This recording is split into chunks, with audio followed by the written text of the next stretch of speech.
Well, now that the well is capped, I think a lot of things have changed.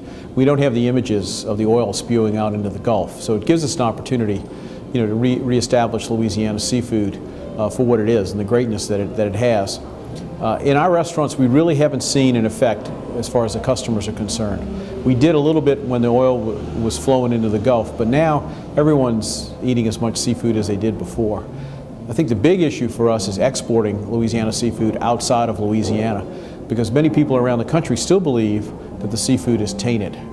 It's going to be a challenge because after Katrina, we suffered with the image of Katrina for many, many years afterwards.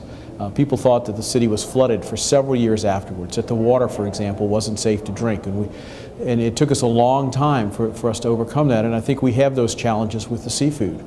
I think we need to continue the testing programs of the seafood. We need to get the word out, and we also need to encourage restaurateurs around the country who have used Gulf seafood in the past to support us and buy it again. What I'm telling them is that it's safe and we're serving it, and if we're comfortable enough, they ought to be. I'm telling them that it's been tested probably over 30,000 times by different federal agencies and state agencies. And without exception, the seafood has been safe. And I'm just asking them to help us.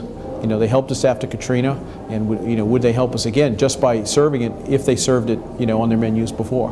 And I think it's a much higher quality. That's why we serve it. We've tried the imports, we sampled them, and they're not to the same level as our seafood. For example, take shrimp. I find our shrimp to be a nice firm texture but not rubbery. Many of the shrimp that I see that come in from other parts of the world have this rubbery texture to me, and they're chewy. They also don't have the sweetness that I think the Louisiana and the Gulf shrimp have that make them unique. So I would encourage people to go out and try them and maybe side by side compare them, and you'd see the difference.